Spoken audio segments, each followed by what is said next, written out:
Assalamualaikum warahmatullahi wabarakatuh. Nama saya Supriyadi SPI, saya peserta PPG dalam jabatan tahun 2022 di Universitas Negeri Malang. Dengan nomor peserta PPG 2018000799592, nomor NIM 223128707094. Dalam video ini saya akan menampilkan video best practice saya di pembelajaran kelas 11 APAT SMK Negeri 1 Watulimo. Terima kasih. Assalamualaikum warahmatullahi wabarakatuh. Sesuai dengan tema yang saya angkat, yaitu motivasi belajar siswa yang rendah. Ya, selama ini kita mengajar di sekolah kita belum kreatif, belum inovatif. Bahwasanya itu yang menyebabkan semangat belajar siswa rendah. Jadi sistem pembelajaran yang ada di sekolah, guru masih bersifat monoton dan masih hanya menggunakan sistem ceramah. Nah, di situ siswa terlihat bosan dalam hal untuk menangkap pembelajaran di kelas, dan guru hanya berorientasi kepada guru sendiri, tidak berorientasi kepada siswa. Untuk itu, saya memanggil narasumber dari sekolah lain, dari kepala sekolah, dan dari narasumber-narasumber yang lain, berkonsultasi bagaimana menerapkan sistem pembelajaran yang tepat agar anak bisa semangat dalam belajar. Di kegiatan PPG, saya mendapatkan banyak sekali pembelajaran bahwasanya dalam sebuah pendidikan kita harus upgrade mengikuti pembelajaran di abad 21 ini. Bahwasanya pembelajaran itu terintegrasi dengan teknologi. Di situ siswa lebih kreatif dan lebih bersemangat dalam pembelajaran.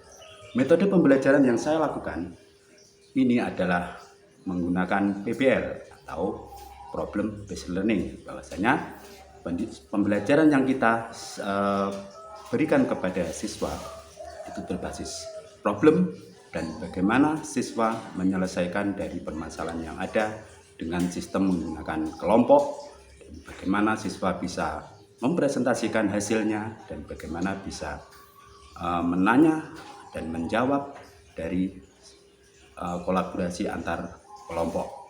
Nah, di situ orientasi siswa bisa lebih hidup dan siswa bisa tertantang dalam hal sistem pembelajaran, dan guru bisa menjadi fasilitator dalam mengajar di kelas.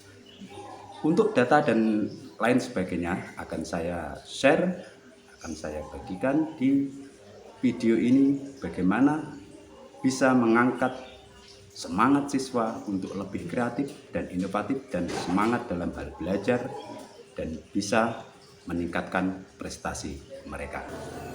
Situasi, latar belakang masalah, semangat belajar siswa rendah, belum memaksimalkan pemanfaatan model pembelajaran inovatif yang menyebabkan hasil belajar 60% siswa di bawah KKM atau dalam kategori rendah. Guru masih mendominasi 90% dari seluruh proses pembelajaran.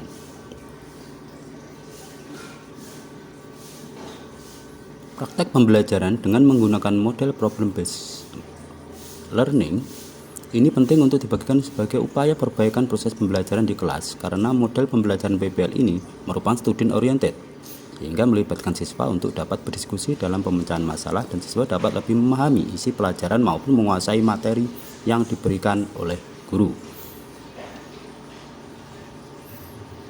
Peran dan tanggung jawab saya dalam praktek ini adalah sebagai fasilitator dalam pelaksanaan proses pembelajaran dan harus mampu memilih model pembelajaran yang sesuai dengan karakteristik materi dan karakteristik siswa, serta membagikan praktek baik tersebut kepada guru-guru agar semua guru memiliki persepsi yang sama bahwa pembelajaran harus student oriented, bukan teacher centered.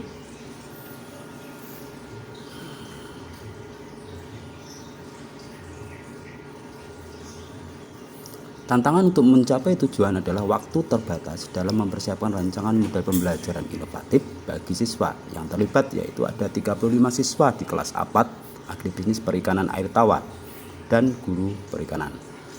Langkah yang dilakukan dalam menghadapi tantangan di atas adalah dengan memanajemen waktu, berdiskusi dengan guru PPG lain, baik dosen pembimbing maupun guru pendamping.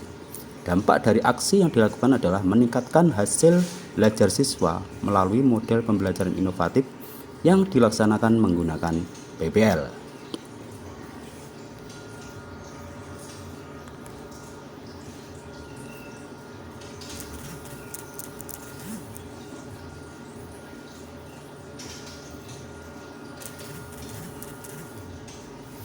Langkah penerapan PBL dimulai dari tahap orientasi siswa pada masalah, mengkoordinasikan siswa, membimbing penyelidikan, mengembangkan dan menyajikan hasil karya, serta menganalisa dan mengevaluasi proses pemecahan masalah. Hasil dari pelaksanaan model PBL tersebut efektif dalam meningkatkan hasil belajar siswa. Dilihat dari hasil evaluasi belajar siswa yang sebelumnya belum menggunakan PBL, hasil belajar siswa hanya 40% siswa yang dapat mencapai KKM. Dan sekarang sudah menjadi 90% dalam hasil pencapaian KKM. Terima kasih. Banyak terima kasih kepada dosen pembimbing Universitas Negeri Malang dan juga guru Pamong yang senantiasa membimbing saya dalam kegiatan PPG tahun 2022 ini. Sekali lagi saya ucapkan terima kasih. Terima kasih kepada Universitas Negeri Malang dalam kegiatan PPG tahun 2022 ini. Saya dapat ilmu yang banyak, bahwasanya dalam sistem pembelajaran guru harus bisa menguasai kelas dan bisa membelajarkan pembelajarannya dengan model pembelajaran yang inovatif dan berorientasi kepada siswa. Dan juga saya sangat berterima kasih kepada teman-teman PPG, bahwasanya dalam kegiatan ini tanpa kalian saya tidak ada apa-apanya. Bahwasanya kita harus saling berbagi ilmu demi masa depan pendidikan kita dan demi anak-anak kita menggapai masa depannya. Untuk itu, terima kasih. Wassalamualaikum warahmatullahi wabarakatuh.